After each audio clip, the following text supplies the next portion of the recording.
नमस्कार प्रिय छात्रों, मैं आपका हिंदी अध्यापक एस कुंडी।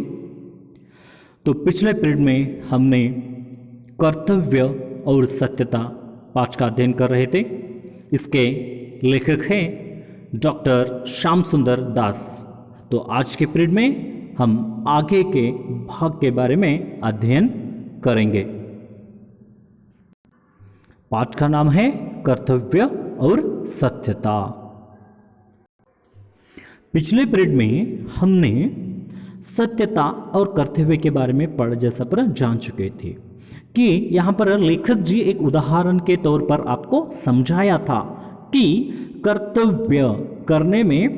कर्तव्य करने से कैसे लाभ होते हैं और कर्तव्य करने से न करने से हमें कैसे संसार में लज्जित होना पड़ता है। इसके बारे में एक पोत यानी कि जहाज के बारे में यहाँ पर उदाहरण दिया था। तो इस जहाज में एक उदाहरण था यहाँ पर ब्रिटेन का टाइटैनिक जहाज। वह डूबते समय वहाँ पर बहुत सारे पुरुषों ने अपना कर्तव्य ठीक तरह से निभाया था। वहाँ के जो उस जहाज में जो स्त्रियां और बच्चों थे उनको बाहर निकालकर उस पोत पर जाकर जहाज के ऊपर जाकर उन्होंने भगवान का ध्यान करते हुए उन्होंने अपना दम तोड़ दिया था, अपना जान खो दिया था। तो इसी के कारण से उन्होंने अपना कर्तव्य निभाया। इसी के कारण से दुनिया में वह यहाँ पर प्रसिद्ध हो गए थे। दुनिया के लोग उन्हें इज्जत सम्मान के साथ देख रहे थे। तो और एक उदाहरण ऐसा है कि यहाँ पर फ्रांस देश में भी ऐसी ही एक घटना हो चुकी थी। उसमें भी बहुत सारी स्त्रियां, पुरुष और बच्चे सवार कर रहे थे, लेकिन वहां के जो पुरुष सफर कर रहे थे वह अपनी जान बचाने के लिए पहले स्त्रियों को और बच्चों को उस जहाज पे छोड़कर वह बाहर निकल जाते हैं। तो इसके बाद क्या हो जाता है बच्चों, यहाँ पर जो स्त्रियां और जो बच्चे थे वह वहीं पर जहाज पर मर जाते हैं। वहां पर जो पुरुष जो थे उन्होंने अपनी जान तो बचाए, लेकिन इस संसार में उन्हें क्या किया, स्वार्थी समझ लिया, कर्तव्य पर ध्यान नहीं दिया। उन्होंने क्या किया, संसार के सामने उन्हें लज्जित होना पड़ा। संसार उन्हें तिरस्कार करने लगता है। तो आगे यहां पर कर्तव्य के बाद कर्तव्य और सत्यता में जो घनिष्ठ संबंध है, गाढ़ा जैसा पर गहरा संबंध है, इसके बारे में भी हम पढ़ चुके थे। यानी कि कर्तव्य और सत्यता एक सिक्के के दो पहलू है। कन्नड़ में हम क्या कहते हैं, वंदे नान्यद एरडु मुख गळिद्दंते। तो दोनों यहाँ पर एक सिक्के के दो पहलू भी हम कह सकते हैं।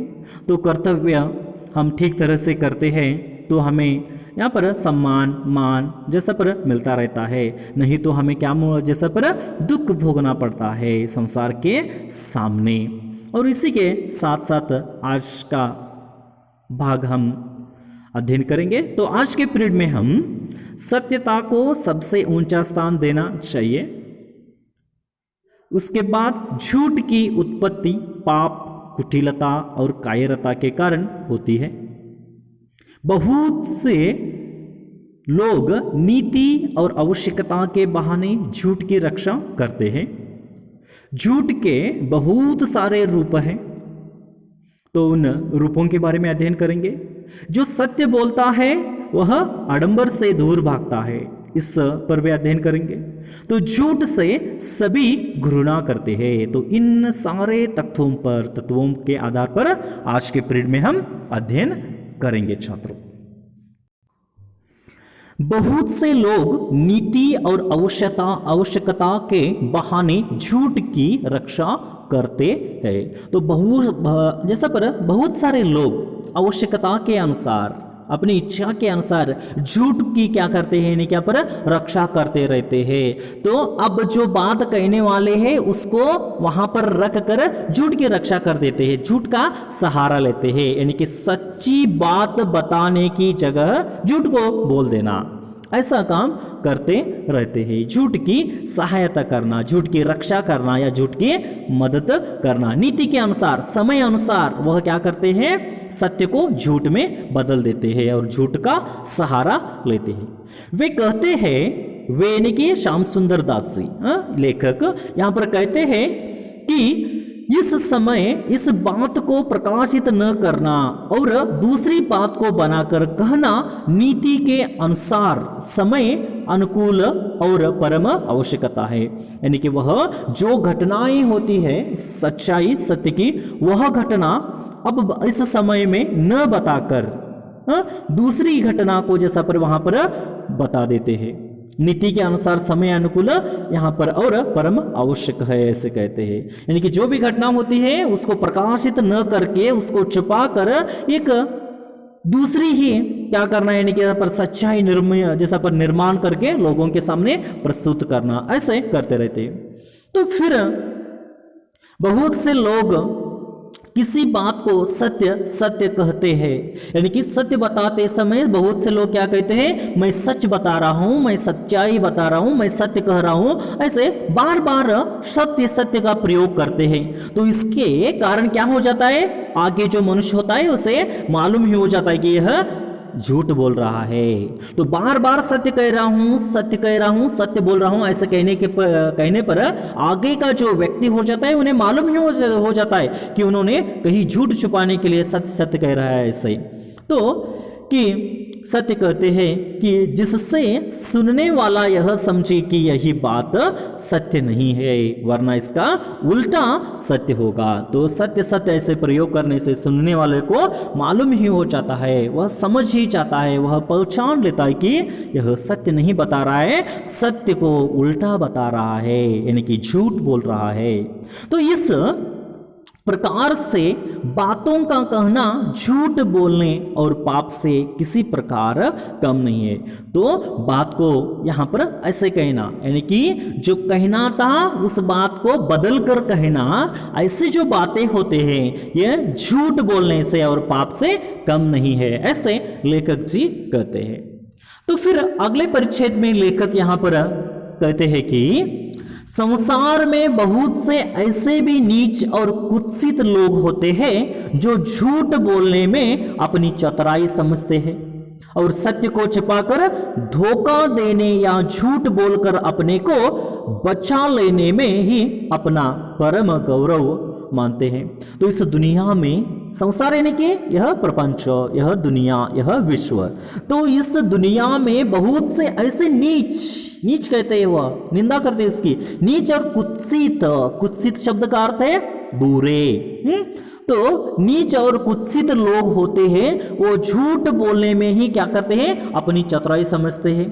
दूसरों के सामने झूठ बोलना और अपने आप को दूसरों को धोखा देना और अपने को चतुर जैसा पर समझना कि मैंने उसे कैसे उल्लू बनाया, मैंने कैसे उसे मूर्ख बनाया, ऐसे तो अगर अपने आप को चतुर मानते हैं, अपने आप को टैलेंट मानते हैं, अपने आप को होशियार मानते रहते हैं। यानी कि सत्य को छिपाकर धोखा देने या झूठ बोलकर अपने को बचा लेने में ही अपना परम आद गौरव मानते हैं। सच को जैसा पर छुपा लेना और उसी के साथ साथ क्या करना, यहाँ पर झूठ को बताना और वह इसी में ही अपना परम आदर परम गौरव मानते हैं। लोगों के सामने जाकर झूठ ही बोलना, मैंने कैसे उसे उल्लू बनाया, मैंने कैसे उसे मूर्ख बनाया, ऐसे कर कर उन्होंने अपना आदर और सम्मान बढ़ाते रहते हैं, अपने आप को गौरव महसूस करते रहते हैं। तो ऐसे लोग ही समाज को नष्ट करके दुख और संताप के फैलाने के मुख्य कारण होते हैं। जो ऐसे लोग होते हैं, बुरे लोग, कुत्सित जो लोग होते हैं, वही इस संसार को, इस समाज को, इस दुनिया को नष्ट कर कर यहाँ पर दुख और संताप और दुख लोगों में फैलाते रहते हैं।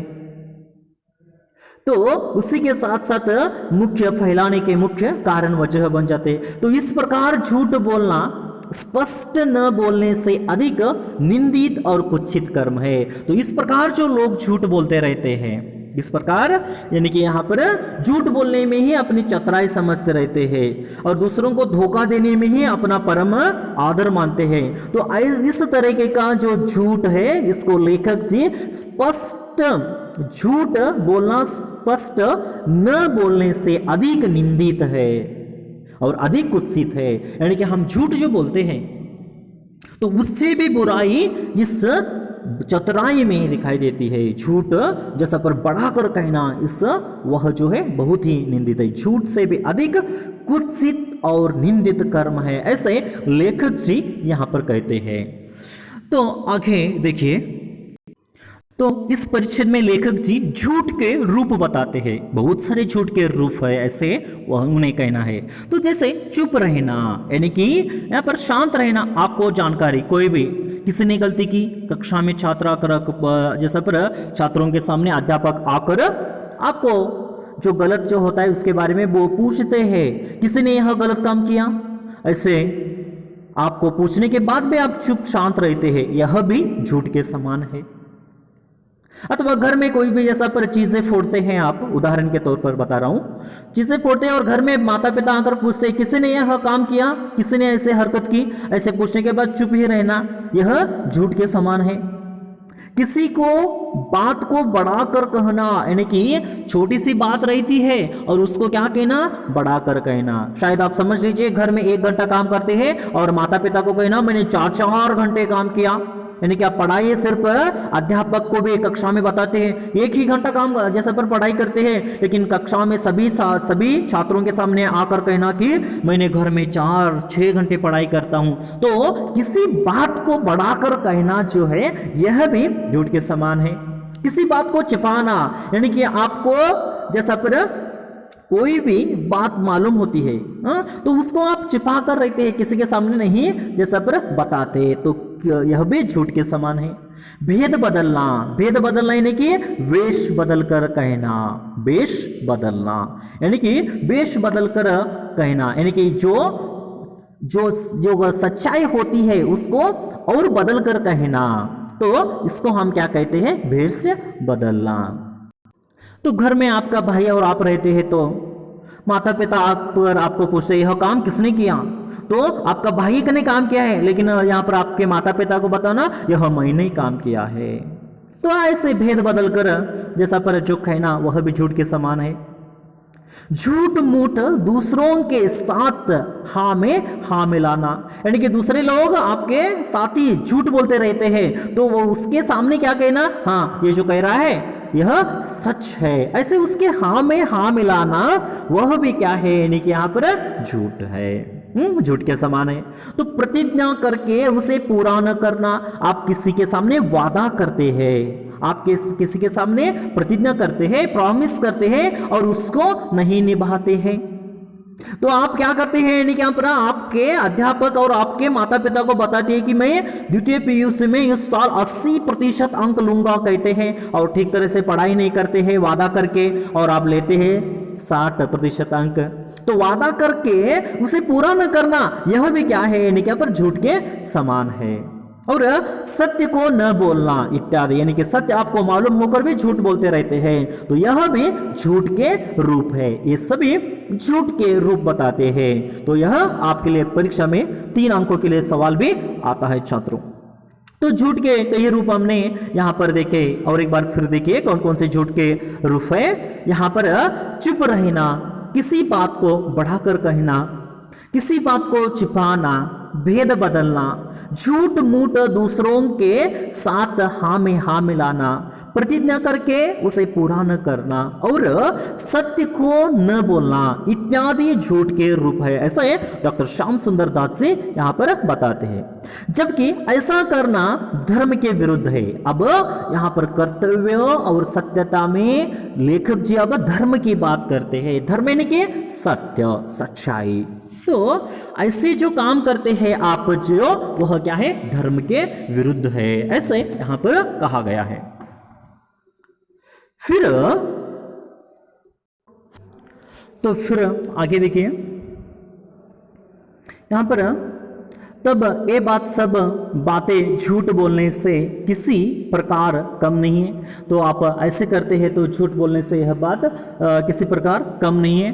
फिर ऐसे लोग भी होते हैं जो मुंह देखी बातें बनाया करते हैं। फिर ऐसे लोग होते हैं मुंह देखा देख कर बातें करना, उसके पीछे और अलग बात करना और उसके मुंह देखकर बातें भी कुछ करते रहते हैं, परंतु करते वही काम है जो उन्हें सोचता है। यानी कि बात को बदल कर कहना, मुंह के सामने मैं ऐसा करूंगा ऐसे कहते हैं, लेकिन जो आपकी परंपरा है उसी को निभाते हैं। तो छात्र लोग क्या करते हैं, कक्षा में आकर अध्यापक के सामने बता दे कि मैं इस साल आज घर में जाकर इतना पढ़ाई करूंगा कहते हैं, लेकिन घर में जाकर क्या करते हैं, जैसे पर पढ़ाई ही नहीं करते हैं। तो यह भी झूठ के समान है। ऐसे लोग मन में समझते हैं कि सबको कैसा मूर्ख बनाकर हमने अपना काम कर लिया, पर वास्तव में वे अपने को ही मूर्ख बनाते हैं और अंत में उसकी पोल खुल जाने पर समाज में लोग घृणा करते हैं और उनसे बात करना अपमान समझते हैं। तो ऐसे करते रहते हैं लोग वास्तव में, लेकिन ऐसे करने से क्या हो जाता है, इन्हें यहाँ पर एक न एक दिन उसकी पोल खुल ही जाती है वास्तव में, और पोल खुलने के बाद वह समाज के आगे क्या हो जाती है, लज्जित होना पड़ता है। समाज उन्हें तिरस्कार करता है, उनको घृणा करता है, घृणा यानी कि तिरस्कार भावना के साथ देखता है और वह खुद ही अपना अपमान जैसा पर समाज के सामने कर बैठते हैं। तो घृणा करते हैं और उनसे बात करना समाज के लोग क्या समझते हैं, क्या पर अपमानजनक है, यह झूठा है, इसके साथ बोलना भी मेरा अपमान हो सकता है, ऐसे कहकर लोग आपके सामने बातें भी नहीं कर पाते। तो फिर से लेखक जी अगले परिच्छेद में यहां पर कहते हैं कि कुछ लोग ऐसे भी होते हैं जो अपने में किसी गुण के न रहने पर भी गुणवान बनाना चाहते हैं। यानी कि अपने अंदर अपने निहित गुण कम होते रहते हैं, लेकिन दूसरों के सामने अपना बड़प्पन दिखाते रहते हैं, अपनी बढ़ाई करते रहते हैं, मैं बहुत ही गुणवान हूं, होशियार हूं, ऐसे दिखाते रहते हैं, लेकिन उन्हें आता तो कुछ नहीं है, लेकिन फिर भी गुणवान जैसा पर बनाना चाहते हैं। जैसे यदि कोई पुरुष, लेखक जी यहां पर उदाहरण के तौर साथ बता रहे हैं, जैसे यदि कोई पुरुष कविता करना न जानता हो पर वह अपना ढंग ऐसा बनाए रहे कि जिससे लोग समझे कि यह कविता करना जानता है। यानी कि कोई व्यक्ति को कविता नहीं आती है, लेकिन ऐसा नाटक, ऐसा ढंग करता रहता है कि जैसा पर बनाए रहता है कि जिससे सभी लोग समझे कि यह कविता करना बहुत ही जानता है, ऐसे सभी लोग समझे, ऐसे भी कुछ लोग करते रहते हैं। तो यह कविता का आडंबर रखने वाला मनुष्य झूठा है और फिर वह अपने भेष का निर्वाह पूरी रीति से न कर सकने पर दुख सहता है और अंत में भेद खुल जाने पर सब लोगों की आंखों में झूठा और नीच गिना जाता है। तो वह क्या करता है, अपना बड़प्पन करता रहता है, बता रहता है कि मुझे बहुत सारी कविता आता है। तो यह लेखक जी इसे क्या कहते हैं, इनके ऊपर आडंबर, यानी कि जो अपने पास होता है उससे ज्यादा बढ़कर कहना आडंबर। तो आडंबर करने वाला मनुष्य झूठा है, ऐसे लेखक जी को कहना है। जो भी दिखावे की जिंदगी जीता है, अपने आप को एक्सप्रेशन करता है लोगों के सामने, मैं ऐसा हूं, मैं ऐसा कर सकता हूं, ऐसा कर सकता हूं कहता है, लेकिन उसके पास कुछ भी नहीं होता है। तो ऐसा जो आडंबर रखने वाला मनुष्य है वह झूठा है, ऐसे लेखक जी कहते हैं। तो फिर देखिए, वह अपने भेष का निर्वाह पूरी तरह न कर सकता है, न कर सकने से दुख सहता रहता है। यानी कि सभी लोगों को सामने बताता रहता है कि मुझे बहुत अच्छी कविता आती है। तो जैसा पर कुछ लोग कहते हैं आओ कहो, तो उसे ठीक ढंग से उसे कविता नहीं आती है, ठीक ढंग से उन्होंने अपनी कविता लोगों के सामने प्रस्तुत नहीं कर सकता है। तो लोगों के सामने उन्हें ही लज्जित होना पड़ता है, दुख सहना पड़ता है। तो ऐसे हालत उनकी हो जाती है और अंत में भेद खुल जाने पर सब लोगों की आंखों में झूठा और नीच गिना जाता है। तो इसलिए हमें कभी बढ़कर नहीं कहना चाहिए, यह बढ़कर कहना भी क्या है, झूठ है, ऐसे लेखक जी कहते हैं। तो परंतु जो मनुष्य सत्य बोलता है वह आडंबर से दूर भागता है और उसे दिखावा नहीं रुचता। यानी कि जो भी व्यक्ति, लेखक जी यहां पर बैठे हैं, कहते हैं कि जो व्यक्ति सच्चाई के साथ जीता है, सत्यवान है, वह हमेशा के लिए आडंबर से दूर भागता रहता है, दिखावे से दूर भागता रहता है और उसे दिखावा कभी नहीं रुचता। दिखावा कभी नहीं, उन्हें अच्छा नहीं लगता, उन्हें ठीक नहीं लगता लोगों के सामने दिखाना। तो यहां पर सिंपल लिविंग हाई थिंकिंग हम ऐसे कहते हैं। देखिए यानी कि यहां पर सादे रूप में रहना है और हमारी उच्चार जो है, हमारी सोच जो है वह उन्नत होनी चाहिए। तो उससे आगे देखिए, उसे तो इसी में बड़ा संतोष और आनंद होता है कि सत्यता के साथ कर्तव्य पालन कर सकता है। तो उसे आनंद और उन्हें संतोष अथवा उन्हें खुशी जो है किसमें मिलती है, जो वह सत्यता का साथ अपना कर्तव्य पालन कर रहा है, कर्तव्य पालन करते हुए सत्य के साथ जीवन बिता रहा है। तो इसी में उन्हें बहुत ही प्रसन्नता, खुशी मिलती रहती है। तो फिर से यहां पर इस पाठ का आखिर का परिचय देखिए। इसीलिए हम सब लोगों का यह परम धर्म है कि सत्य बोलने को सबसे श्रेष्ठ माने और सभी कभी झूठ न बोले।